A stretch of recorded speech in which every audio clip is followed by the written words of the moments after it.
what is the heck is going on over here? We got Comic-Con going on right now, folks.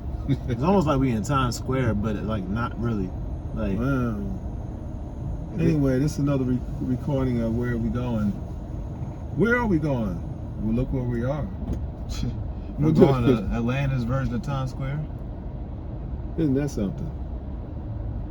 This version of Times Square, Hard Rock Cafe over here. We got the Westin Hotel over here.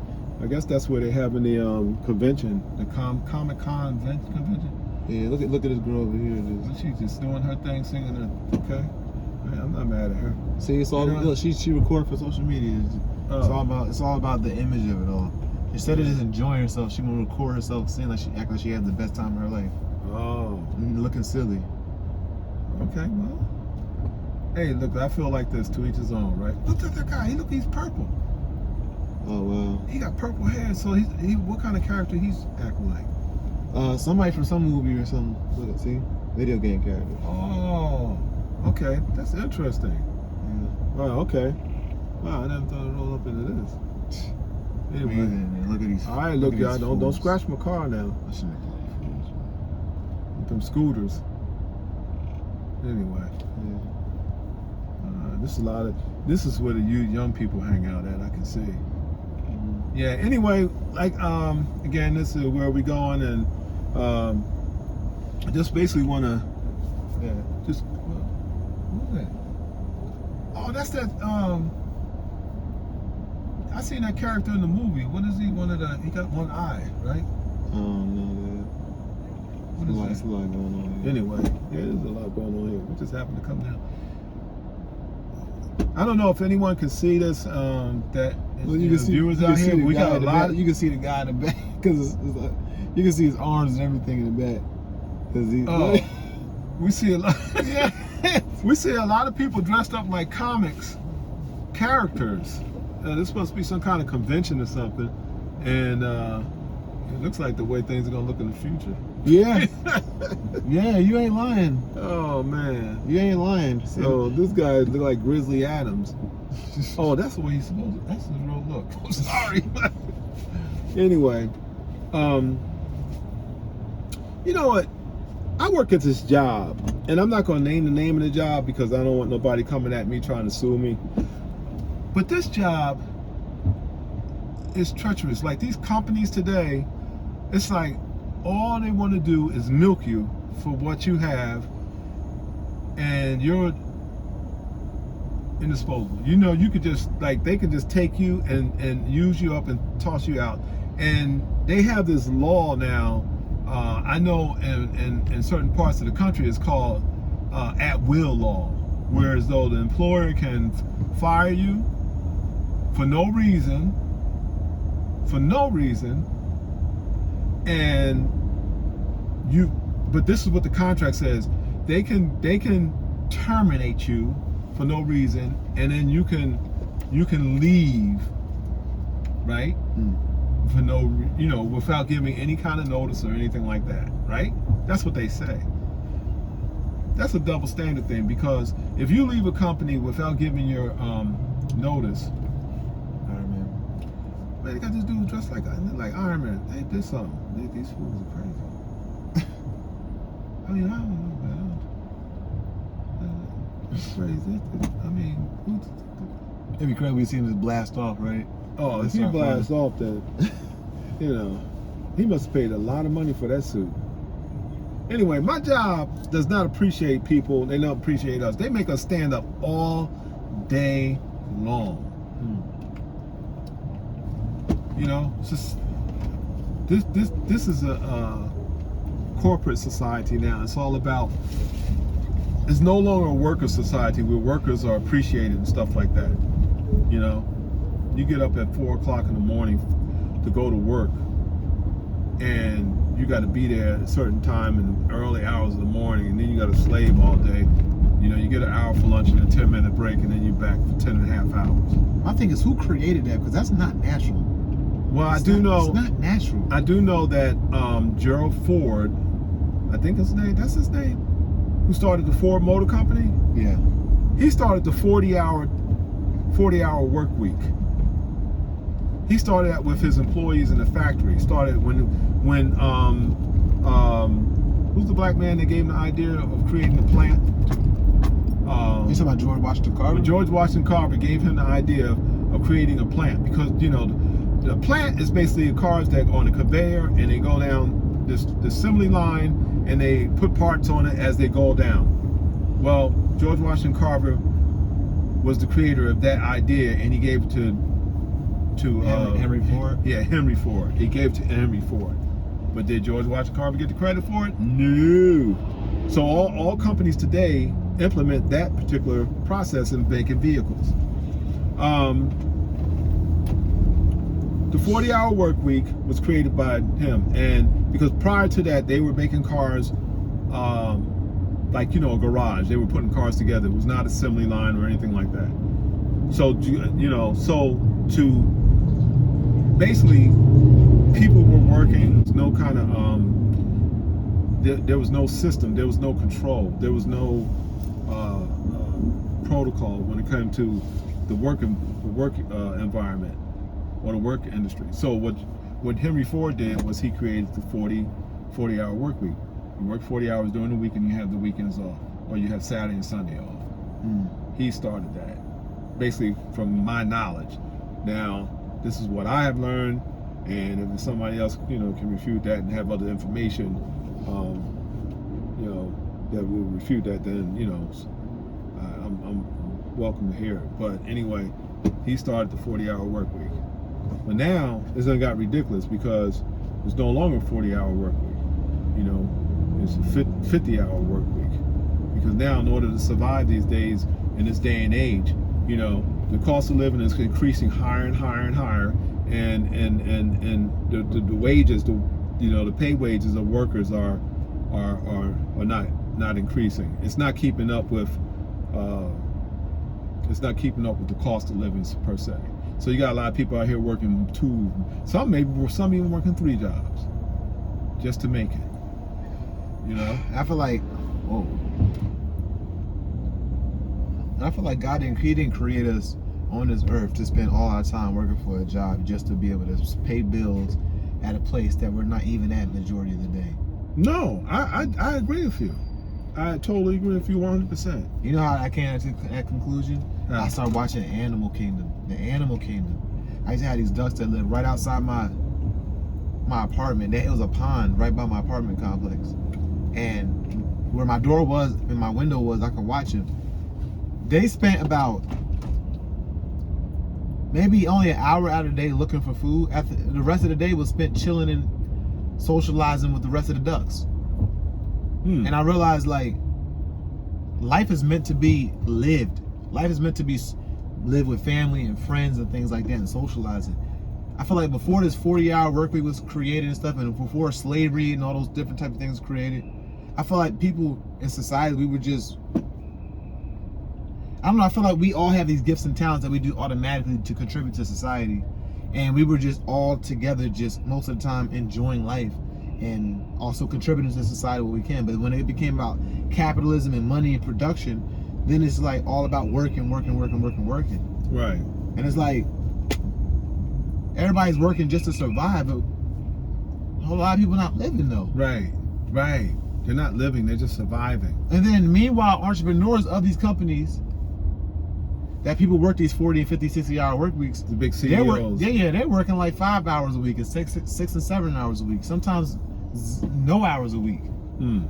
Chilling. So while they're sitting on the beach sipping Mai Tais, we're down there in the trenches sweating our brows off and getting injured, and back injuries and leg injuries and this, that, and the other, and can barely get a raise if we go and ask for a raise.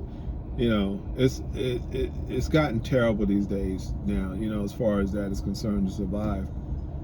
Basically, we're wage slaves. The average person in this country, I don't know about the world per se, are wage slaves. You're a slave for a wage.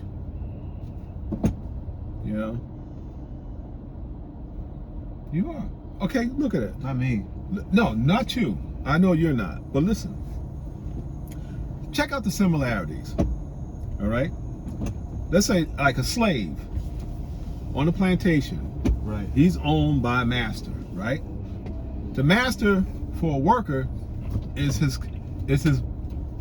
company owner, his boss. That's his master. Now check out the similarities. When a slave, if a slave doesn't perform well, what does he do? He gets whipped, punished, right?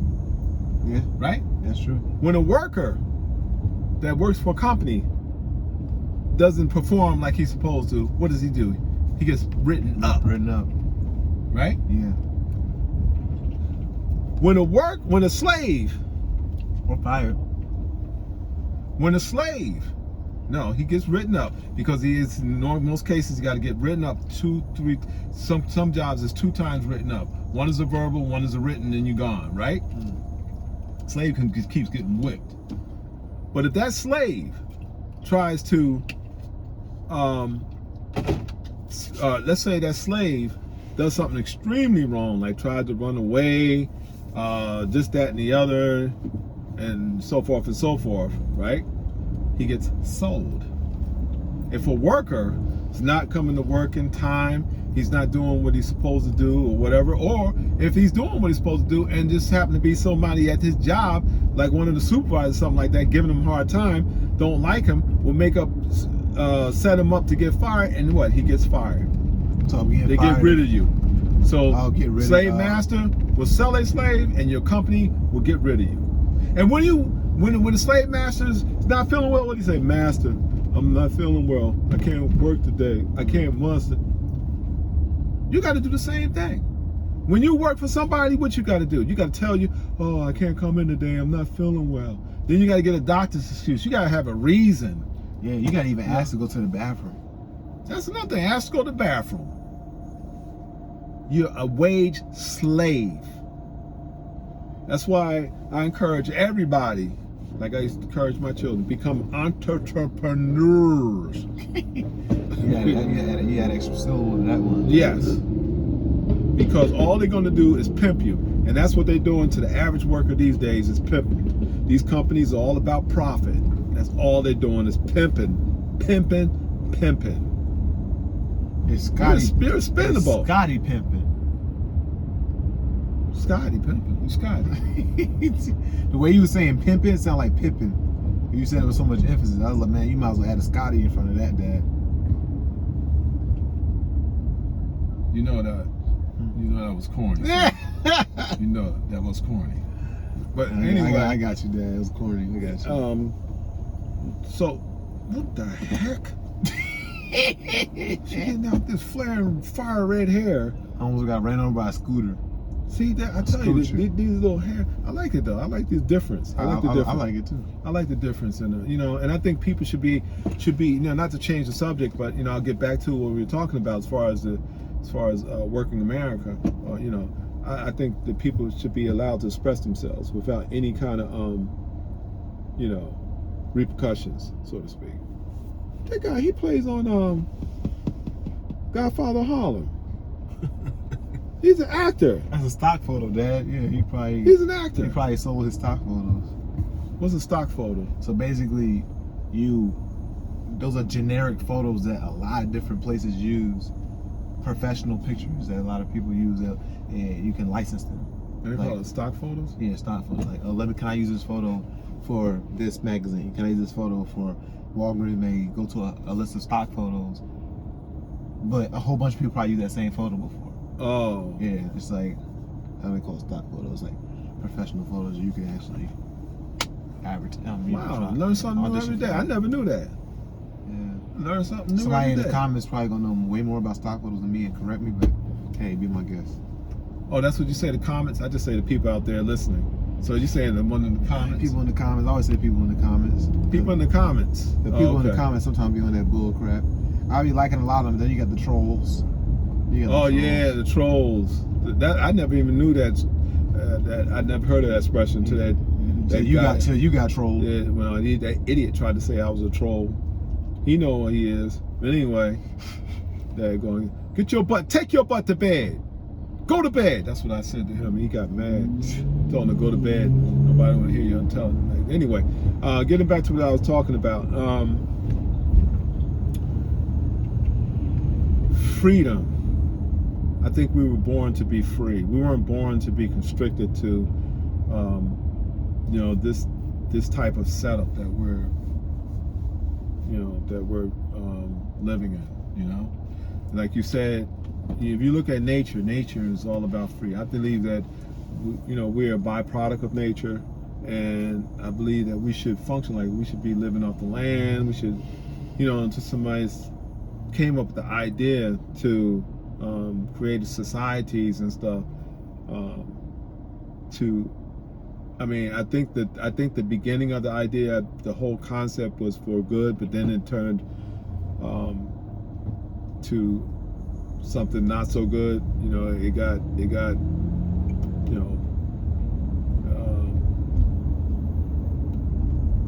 to a point where we were basically turned into, used for their own selfish reasons to control people, and to make people do certain things and that they want. Now I'm talking about the ones who are basically on top.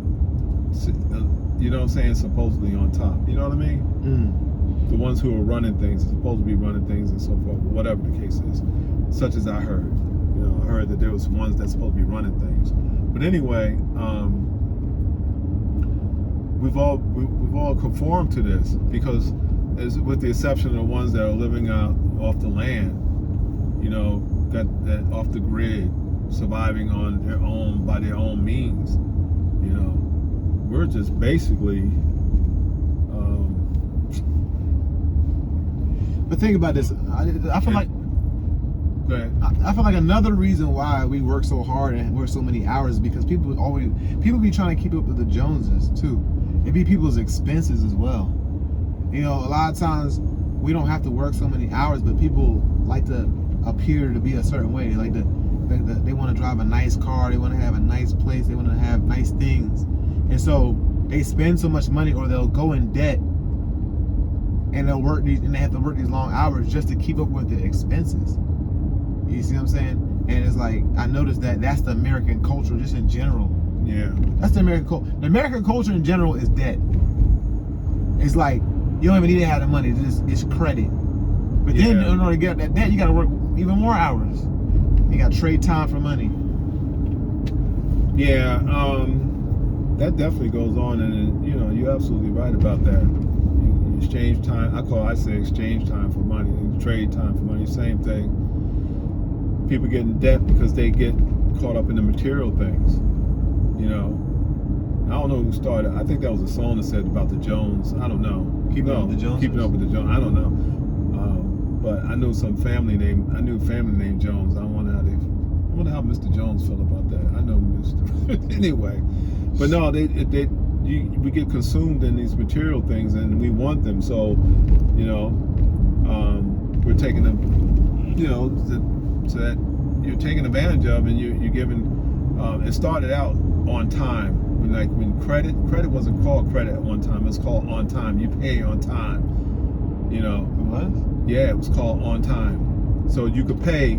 You paid on time. So you didn't have to pay up front. And then they changed the word to credit. And it became credit. So now you have to take credit. So everything is on. You got to pay interest. Finance charge on credit now. So now you got these big credit card companies, these banks and everybody making big money. You want the girl on the outside. You're making big money. These companies make big money on people who are addicted to this credit. Their credit go bad. Certain ways of getting out of this bankruptcy, but it messes up your credit. And then you turn around and they'll turn around and as soon as you file for a Chapter 7 or a Chapter 16, the credit card companies are coming back at you again, saying that you qualify for a credit card, and you just filed for bankruptcy. You just finished filing for bankruptcy. Your expenses have been cleared, everything's been cleared, and now they come back at you again to put you in the same hole that you were in before. It's crazy. It's crazy. But yeah, you're right. A lot of people, they have to end up becoming a slave for the material possessions that they acquire, and then they basically become slaves. The rich, on the other hand, their money works for them. And I'm not hating on all rich people. You know, I think a lot of rich people that, with the exception of ones that are born into the money, they work hard for it. They work hard to get to where they are. But unfortunately, the problem with most of them is that when they get to where they are, they forget who they are. They forget where they came from. Not all of them, you know. And then they start doing some devious, deceptive things to people and taking advantage of people who are in need. You know, so they create things and they actually forget where they came from. But yeah, unfortunately, we are in a society that, you know, that caters to taking advantage of the so-called less fortunate, so to speak, with the lack of better words. Am I right? I mean, your thoughts? You know, it seems like I don't know. It's a lot that it's hard for me to even express all this. It seems like it's a lot. It seems like they're trying to keep the rich richer with the poor poorer, but the poor are trying to look rich, so it's making them work even harder. Because the poor they don't want to look poor, they don't want to feel poor, so they work even more hours. They trade their time for money to, you know, and then some of it. And then you have a group of people who ain't about like trying to like keep up with the Joneses. They're just trying to survive. You know, I was in that position for a long time where I was just trying to survive. You know, and the money I made, it didn't even cover the bills that I needed to be paid at that time. It's not until I got married personally where I was able to have a little bit more than enough to be able to handle just my survival bills. Like, your living expenses super high. I don't know why they make living at a facility that high when we all have to live and have shelter. That should be one of the things most affordable. You know, but oh my goodness, you see, there's so many things I can say. You know. Yeah. Yeah, I know. Why is your living eating up over 25% of your paycheck? Sometimes 30 and 40% of the paycheck. Eating up. What are you talking about? When you say living, are you including housing and food and? No, I'm just talking about just your apartment and water and electric and just living, like just basic functions like survival. Why does that take up 25 to 30 to 40% of a paycheck? Probably more. Yeah. You know, these days, you know, probably take up more, you know, because when you factor in food, you factor in housing, you factor in, and then, you know, if you have a vehicle, you have to put gas in it, you have to keep the maintenance up on it. You gotta make payments. Make payments. Well, if you buy a new car, yeah, most people. I'm not going to put myself in those. I used to do that. I did that a couple of times. Put myself in a position where I had to make payments. It's not worth it. Just go out and buy yourself a 20-year-old car that's in good running condition, and you won't have any notes. It doesn't have to be 20 years old, but I'm just saying a car, a vehicle, you know, that you own, that the bank can't take from you. Why? You know what I mean? Yeah. Now, if you got the money to go and buy a new car, which is pay it right off, then go do it. But I hope you have some investments in stocks, bonds, and other investments before you go off and do something stupid like that, because you could be taking that money and investing in something else, you know, like a business or something. You know, then once you have those things, you know, and that's the problem. A lot of people, they push the cart before the horse. That's an old saying. You push the cart before the horse. So you're doing things backwards. You know, you're going to go out and take your hard-earned money and spend on all these high-end expenses when you still have to continue paying on those things. And then if you lose the job that you have, then not only lose your job, but you lose the things that you have these high-end things that you have put on credit, or you're paying supposedly on time. It's sad.